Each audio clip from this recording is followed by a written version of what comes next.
Selamat hari Minggu Jemaat Pasir Koja yang ada di rumah. Apa kabar Jemaat KU1, KU2, KU3, KU4, Cabang Sakura, Bandung Selatan, dan SCC? Kembali kita ibadah online pada hari ini. Bagi saudara yang ingin mengetahui informasi dan kegiatan gereja kita, bisa membuka website dan Instagram yang tertera di bawah ini.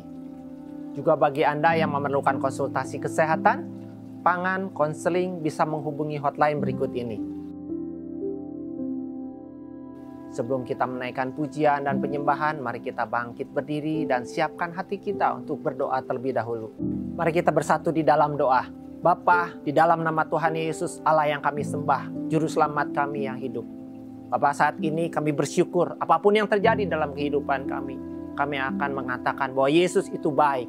Terima kasih juga Tuhan, saat ini kami boleh beribadah meskipun itu ibadah online dan berbeda tempat, tetapi Allahku ada di berbagai tempat yang tidak dibatasi oleh ruang dan waktu. Kami percaya Tuhan, Engkau ada dalam hati kami. Oleh sebab itu ibadah ini Tuhan, online ini Tuhan Yesus, ada kehadiran, ada nama Yesus. Kami bersyukur, kami berdoa di dalam nama Yesus. Amin.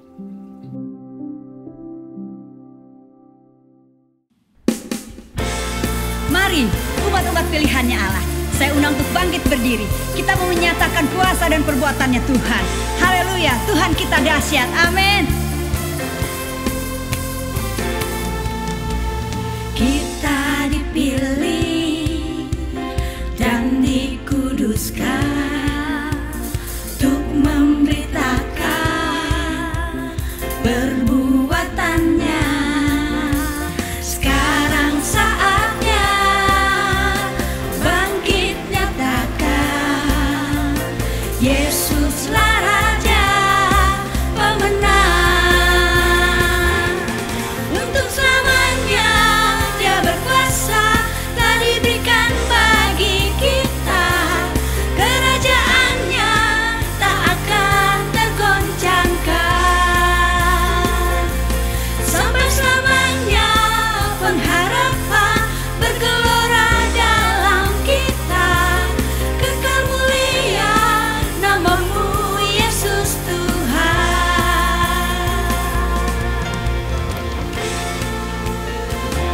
Yes, kita mau terus nyatakan kuasa yang daripada Tuhan.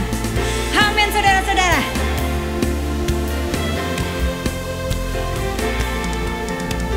Kita berdiri dengan kuasa, sebab Roh yang dahsyat beserta kita. Sekarang saatnya bangkit nyatakan Yesuslah Raja pemenang. Untuk selamanya Dia berkuasa, telah diberikan bagi kita. Kerajaannya tak akan tergoncangkan. Sampai selamanya pengharapan bergelora dalam kita. Kekal mulia namamu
Yesus.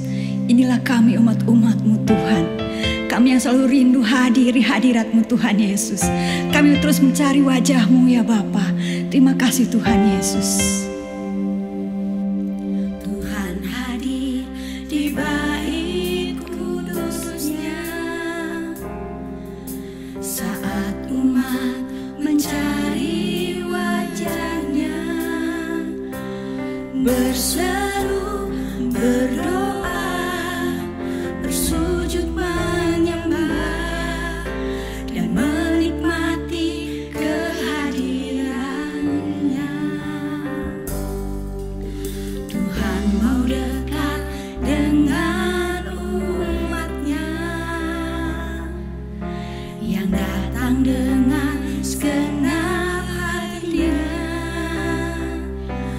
berseru, berdoa, bersujud menyembah dan menikmati kehadiran-Nya.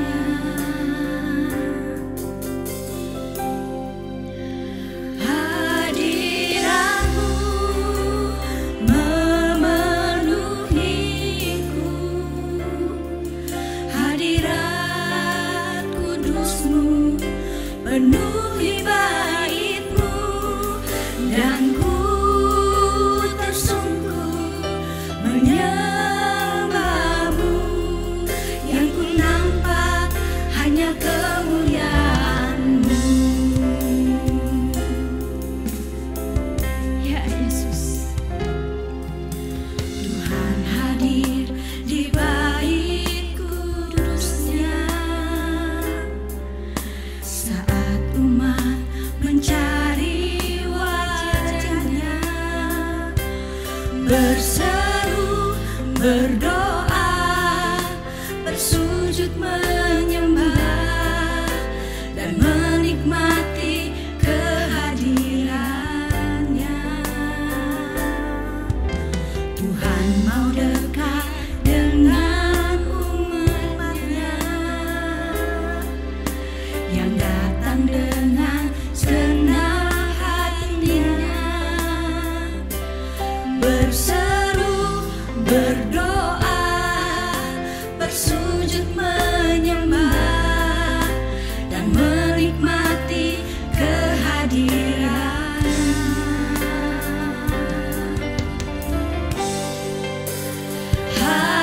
Hadirat-Mu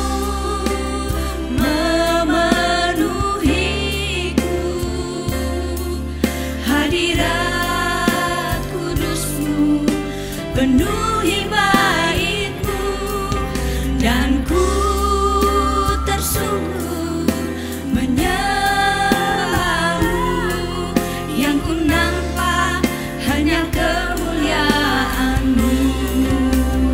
Hadirat-Mu memenuhiku, hadirat kudus-Mu penuhi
Salam, Bapak Ibu, Jemaat Gereja Bethel Indonesia, dan seluruh cabang-cabang yang ada di Kota Madya Bandung dan sekitarnya.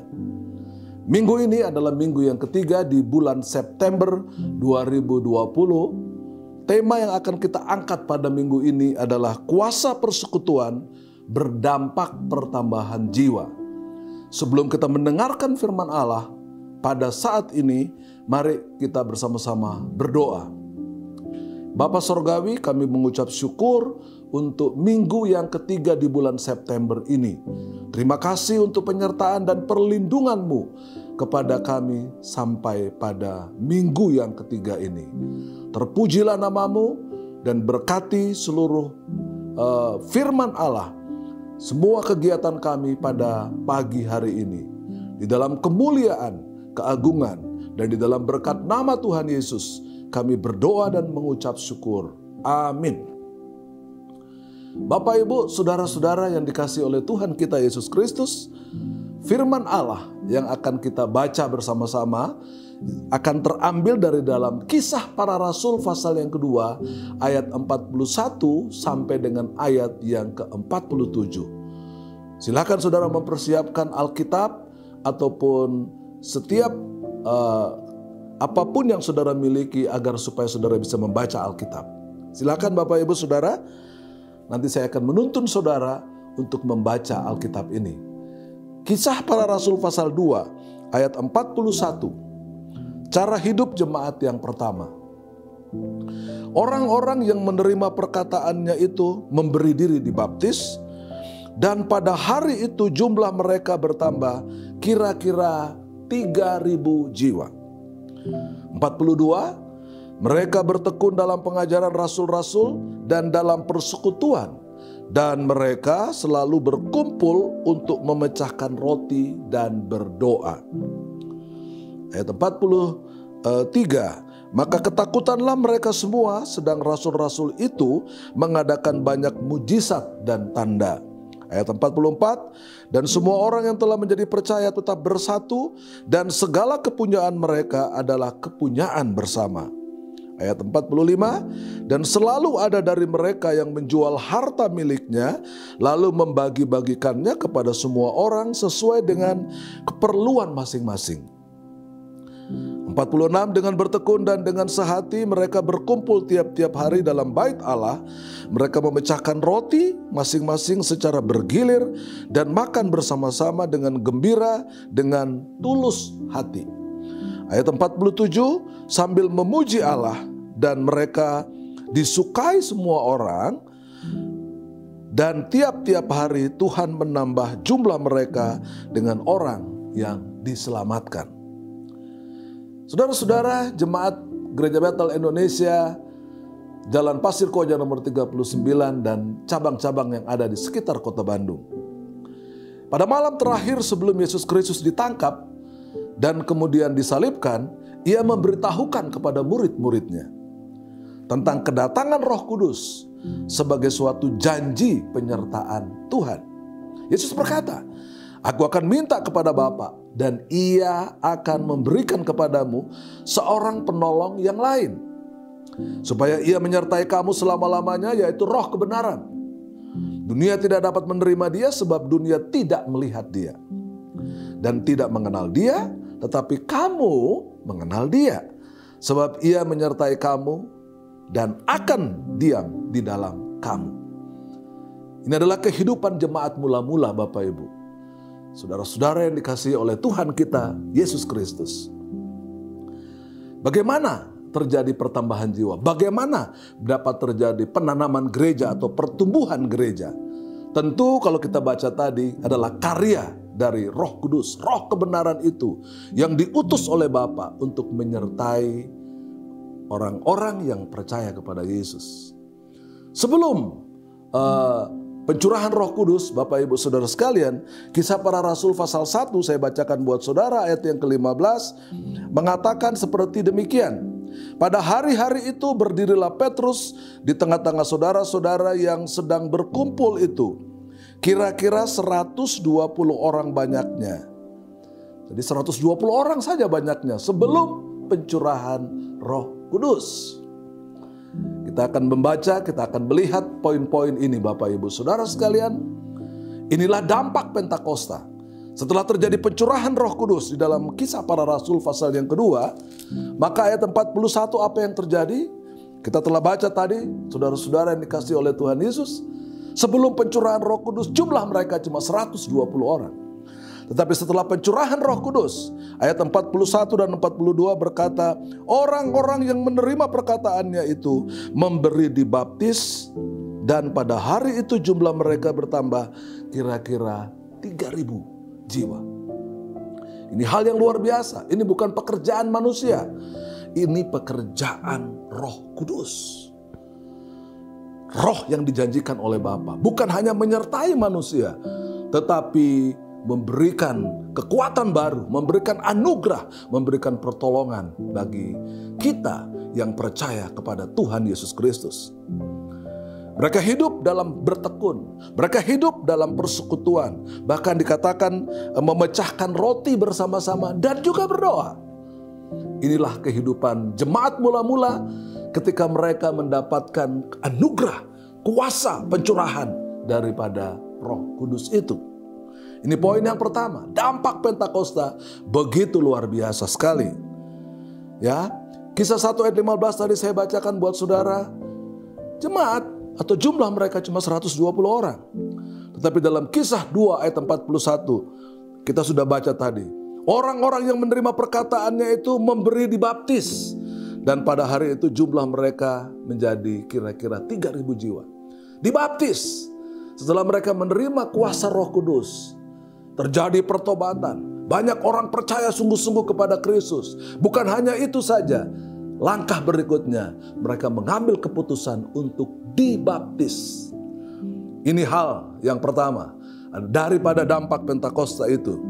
Poin yang kedua, akibat kuasa Roh Kudus yang luar biasa itu, dampak ini juga menimbulkan dampak-dampak yang lain, yaitu keseganan atau rasa hormat kepada Allah tumbuh dengan luar biasa. Bahasa Yunani mengatakan phobos. Phobos itu bukan hanya takut, tapi orang segan, orang hormat kepada Allah. Kenapa? Karena Roh Kudus. Ini hal yang luar biasa. Maka terjadi banyak mujizat. Orang-orang mulai bersatu dan saling membantu, saling memperhatikan satu dengan yang lain. Mereka care satu dengan yang lain. Mereka mulai memperhatikan kehidupan setiap orang yang ada di sekitar mereka dalam persekutuan mereka yang kokoh. Ini dampak yang kedua. Keseganan terjadi. Orang menghormati, bukan hanya menghormati kepada Allah, tapi juga orang yang menghormati pada kehidupan orang-orang yang percaya kepada Allah, kepada Kristus. Ya, sehingga terjadi banyak mujizat. Kisah pasal 3 ayat 5 dan 6 mengatakan, lalu orang itu menatap mereka dengan harapan akan mendapat sesuatu dari mereka. Ayat yang ke-6, tetapi Petrus berkata, emas dan perak tidak ada padaku, tetapi apa yang kupunyai kuberikan kepadamu. Demi nama Yesus Kristus orang Nazaret itu, berjalanlah. Roh Kudus juga mengakibatkan dampak yang lebih luar biasa. Terjadi mujizat, terjadi banyak sekali perkara-perkara yang indah, yang luar biasa, yang mengakibatkan orang melihat ada apa dalam kehidupan orang-orang yang dipenuhi dengan Roh Kudus. Mereka disegani, mereka dihormati, mereka dianggap sebagai orang-orang yang hidup dalam kemuliaan Tuhan. Sehingga banyak terjadi perkara-perkara yang indah, perkara-perkara yang luar biasa yang tidak pernah mereka bayangkan sebelumnya. Ini dampak yang kedua daripada pencurahan Roh Kudus. Ya, ini hal yang indah. Kehidupan jemaat mula-mula yang takut akan Tuhan itu, yang segan, orang-orang segan melihat mereka, hormat kepada mereka. Dan apakah yang kita miliki pada hari-hari ini? Apabila gereja ingin dilihat sebagai sesuatu yang luar biasa, ya, bukan soal gereja, bukan soal gedung gereja. Bukan soal hanya sekedar penyembahan dengan kata-kata yang mungkin orang tidak mengerti, bahasa-bahasa yang mungkin orang tidak mengerti. Tapi kehidupan itu berubah secara luar biasa. Ada mujizat yang terjadi, ada kesembuhan yang terjadi. Kita lihat tadi bagaimana Petrus emas dan perak tidak ada padaku. Tapi dalam nama Yesus, berjalanlah. Dan seketika itu juga orang yang lumpuh sudah sekian lama bangkit dan berjalan, mengalami sukacita, bisa melihat kemuliaan Tuhan yang luar biasa di dalam diri orang-orang yang percaya, orang-orang yang mengalami jamahan daripada Roh Kudus. Apabila saudara ingin melihat mujizat, Bapak Ibu ingin melihat anugerah Tuhan, ingin melihat kesembuhan ilahi yang terjadi di mana-mana. Nomor satu kita lihat tadi, kita harus mengandalkan Kristus, mengandalkan Tuhan, mengandalkan kuasa Roh Kudus. Di kondisi pandemik seperti hari-hari ini, mari kita mengandalkan Dia. Kesembuhan ilahi masih dapat terjadi, mujizat masih dapat terjadi. Bukan hanya pada gereja mula-mula, dahulu kala, tapi hari-hari ini juga dapat terjadi. Bukan karena kekuatan kita, bukan karena kehebatan gereja, bukan karena kehebatan seseorang, tapi karena Roh Kudus. Ini kehidupan yang kedua dari jemaat mula-mula. Poin yang ketiga, apa yang terjadi Bapak Ibu Saudara sekalian? Mereka mulai bertekun, bukan hanya bertekun biasa, tapi bersatu. Mereka hidup dalam anugerah yang dimuliakan. Mereka hidup dalam pertolongan Tuhan. Mereka suka berkumpul tiap hari. Kelompok-kelompok sel, kelompok-kelompok Bible study. Kalau ada di antara kita, ada jemaat-jemaat sekalian yang tidak atau yang belum memiliki perkumpulan-perkumpulan yang memuliakan Tuhan, hiduplah dalam perkumpulan komsel saudara, kersel saudara. Hidup dalam anugerah Tuhan, dalam kelompok-kelompok kecil. Mereka memecahkan roti bersama-sama di rumah mereka masing-masing. Sehingga banyak sekali terjadi persekutuan yang indah. Bukan hanya bertekun, tapi hidup dalam kesatuan iman yang teguh, yang kokoh, yang kuat. Sebab di sana ada kuasa Roh Kudus yang terjadi setiap hari. Dan mereka boleh melihat pertolongan Tuhan itu luar biasa sekali. Ya, bapak-bapak, ibu-ibu, jemaat sekalian, tua muda, besar kecil, dimanapun Anda berada. Unsur-unsur penyebab pertambahan jemaat. Ya, kita melihat ada 7 poin di sana, 6 poin. Dikatakan yang pertama, hidup dalam doa. Kelompok-kelompok ini hidup dalam doa. Berbakti, bersekutu dalam sebuah persekutuan-persekutuan. Belajar Alkitab, Bible study. Hidup dalam anugerah Tuhan, mengkhotbahkan Injil. Bukan mengkhotbahkan hal-hal yang mendatangkan anugerah saja. Bukan khotbah tentang kesembuhan saja. Bukan khotbah tentang berkat-berkat saja. Tapi mengkhotbahkan Injil. Supaya banyak orang percaya dan menerima Yesus sebagai Tuhan dan Juru Selamat. Dan yang tidak kalah peduli saudara, mereka hidup dalam kasih. Yang peduli kepada orang-orang di sekitar mereka. Saudara mau lihat anugerah Tuhan? Hidup dalam kasih. Peduli kepada orang-orang yang mengalami kekurangan, yang mengalami masalah, yang mengalami broken heart barangkali. Mereka mengalami pencobaan-pencobaan yang perlu kita datangi mereka. Kita perlu berdoa buat mereka. Kita perlu care bagi mereka. Sehingga hidup saudara dan hidup saya tidak hanya mementingkan diri sendiri, tidak hanya mementingkan gereja sendiri, tapi kita hidup dalam pertolongan dan anugerah Tuhan yang luar biasa.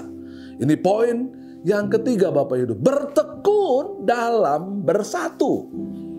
Belum tentu orang bertekun itu hidup dalam kesatuan saudara. Tapi ketika Roh Kudus turun di antara mereka, ada unsur-unsur penyebab pertambahan jiwa ini. Pertambahan jemaat. Apabila kita ingin melihat jemaat kita bertambah, bukan hanya sekedar mengagung-agungkan sesuatu. Bukan kita hanya sekedar untuk membantu saja. Tapi yang pertama yang kita sudah baca tadi Bapak Ibu. Ya kita hidup dalam doa. Doa terus. Bukan berarti kita hanya sekedar berdoa. Tapi kita boleh melayani dengan baik. Berbakti dengan anugerah Tuhan. Tadi ini 6 poin. Persekutuan, belajar Alkitab, mengkhotbahkan Injil. Ya, dan mengasihi serta peduli. Ini poin-poin yang penting sekali. Ini poin yang ketiga.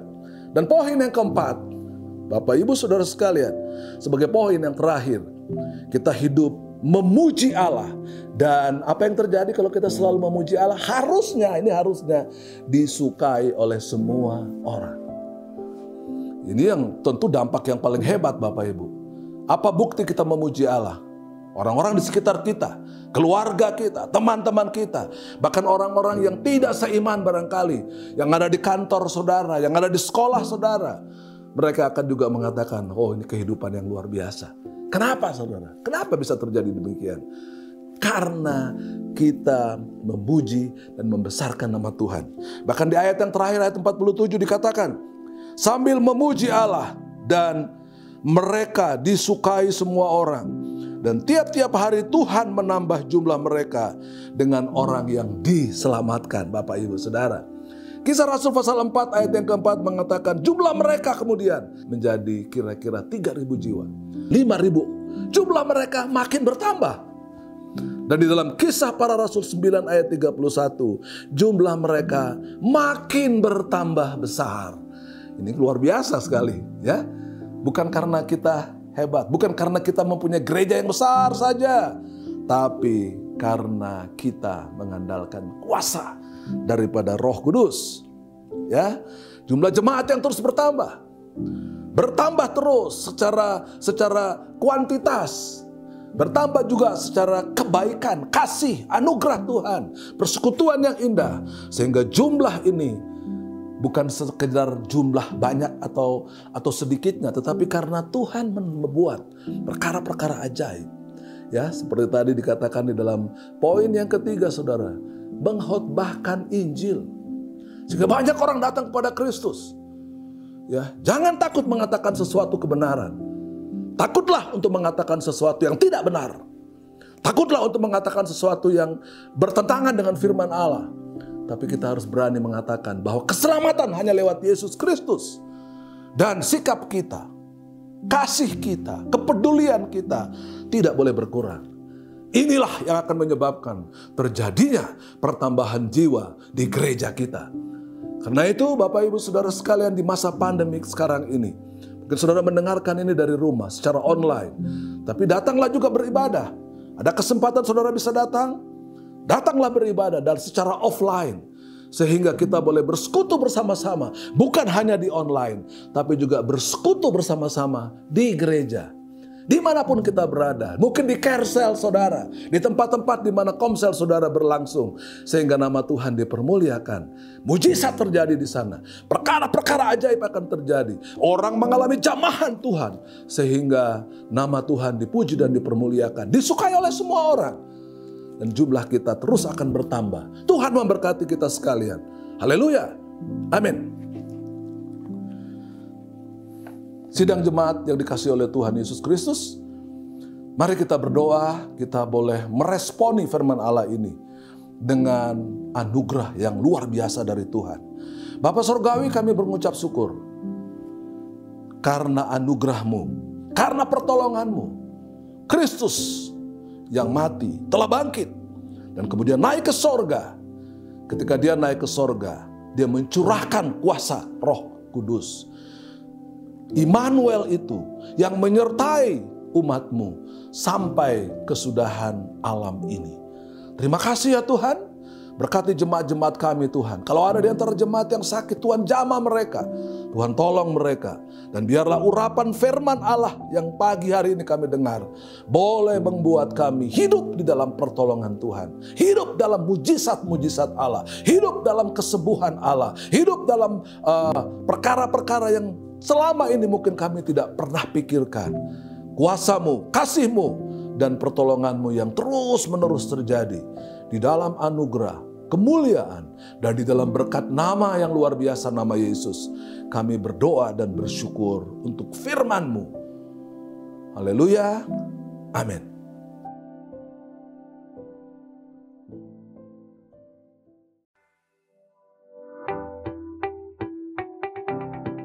Shalom Jemaat GBI Pasko yang dikasihi Tuhan, bagaimana kabar saudara sekalian? Saya harap semuanya dalam keadaan sehat, bukan? Berjumpa kembali dengan saya Raidisya. Saya akan menyampaikan kegiatan gereja sepanjang minggu ini. Berikut pengumuman selengkapnya. Shalom kaum wanita yang dikasihi Tuhan, ingin tahu rahasia kehidupan yang mendatangkan berkat Tuhan? Mari ikut bergabung dalam ibadah online kaum wanita. Selasa, 22 September 2020, pukul 17.00 di akun YouTube GBI Pasir Koja 39. Firman Tuhan akan dilayani oleh Bapak PDP Hoki Wijaya. Ibadah online tetap ada setiap hari Minggu dimulai pukul 8.00. Ibadah offline masih dibuka tiap minggu di Jalan Pasir Koja nomor 39 pukul 10.00 WIB. Dilaksanakan dengan mengikuti protokol kesehatan dengan adaptasi kebiasaan baru. Bagi saudara yang mau mengikuti ibadah offline, wajib reservasi terlebih dahulu, minimal H-1. Warta Tertina News, Renungan Harian, Mitra Sejati, dan Abi Mission masih tetap hadir dalam bentuk digital. Untuk edisi September 2020 dapat dibaca atau di-download di web GBI Pasko dan Instagram. Persembahan dan persepuluhan tetap dapat diberikan melalui transfer. Bagi jemaat yang mengikuti ibadah offline, tersedia kotak persembahan di lantai 1.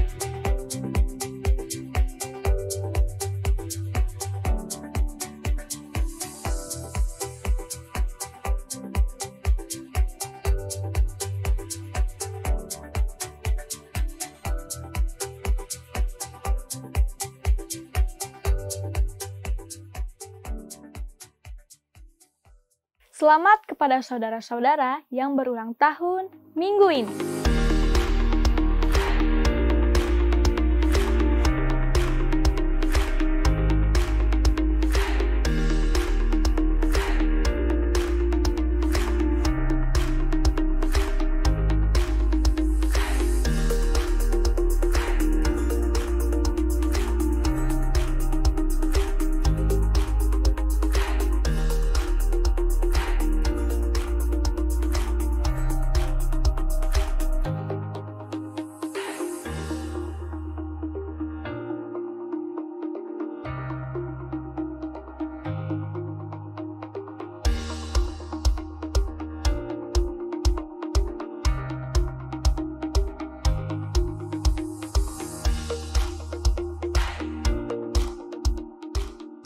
Demikian pengumuman minggu ini. Informasi kegiatan gereja selengkapnya dapat dilihat di Instagram dan web GBI Pasko.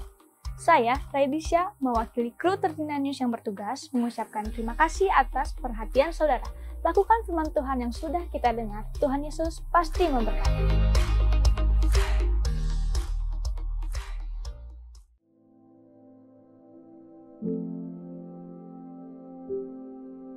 Puji Tuhan, kita telah mendengarkan firman Tuhan. Kiranya firman yang telah kita dengar dapat menjadi berkat untuk kita semua, serta melakukannya dalam kehidupan sehari-hari. Bagi saudara yang punya beban doa dan ingin didoakan, bisa menghubungi nomor di bawah ini. Mari kita masuk dalam doa syafaat. Bapa, di dalam nama Tuhan Yesus, Sang Juru Selamat kami yang hidup, yang kami andalkan dalam kehidupan kami. Kami mau berdoa syafaat khususnya untuk Indonesia. Kami berdoa untuk Presiden kami, Jokowi dan Ma'ruf Amin. Doa berikan hikmat akal budi Tuhan untuk dia, supaya dia mengambil keputusan dan kebijakan yang tepat, di waktu yang tepat, di suasana yang tepat. Berdoa untuk menteri-menteri yang bekerja untuk Indonesia, untuk pemulihan Indonesia. Terima kasih Tuhan Yesus, kami percaya untuk eksekutif dan legislatif boleh juga mereka bekerja dengan baik. Bapak berdoa saat ini untuk keadaan Indonesia di mana terjangkit juga COVID atau pandemi COVID-19 ini. Kami berdoa Tuhan, banyak hal yang terpengaruh, baik itu hubungan satu dengan yang lain, yaitu hubungan sosial, baik itu ekonomi, baik itu kesehatan tentunya Tuhan. Kami berdoa supaya keadaan Indonesia ini boleh dipulihkan Tuhan Yesus. Kami berdoa untuk gereja-gereja yang ada di seluruh Indonesia ini Tuhan, yang boleh memberikan sumbangsinya untuk pemikiran pemulihan bangsa Indonesia ini. Bapak berdoa untuk anak-anak, orang-orang yang percaya, supaya dalam keadaan seperti ini mereka boleh berharap kepada Engkau. Kami percaya Tuhan akan menjadi jalan keluar bagi setiap permasalahan kami. Kami berdoa saat ini khususnya untuk Gereja Pasir Koja di mana kami beribadah. Kami berdoa Tuhan Yesus untuk Bapak Pendeta Yan Cehan, Bapak Pendeta Simon Irianto, Tuhan Yesus yang menjadi gembala kami, supaya mereka juga dijaga oleh Tuhan. Begitu juga dengan gembala-gembala ibadah, baik itu KU1, 2, 3, 4, Taman Sakura, Bandung Selatan, dan SCC. Tuhan lindungi, Tuhan jagai. Mereka boleh mengayomi seluruh jemaat yang ada. Dan kami juga berdoa untuk jemaat-jemaat Tuhan yang sungguh-sungguh berharap kepada Engkau. Biarlah mereka juga diberikan jalan keluar. Kami berdoa untuk mereka yang sakit, Tuhan. Apapun juga, Tuhan. Mereka boleh dipulihkan, disembuhkan, Tuhan. Di dalam keluarga, Tuhan. Boleh dipulihkan juga suami, istri, anak, menantu. Begitu juga pemulihan ekonomi, finansial, baik itu untuk pangan, Tuhan Yesus, untuk pendidikan, dan apapun juga kami percayakan hanya kepada Engkau. Kami percaya Yesusku yang akan memberikan jalan keluar setiap permasalahan kami. Di dalam nama Yesus kami berdoa. Amin.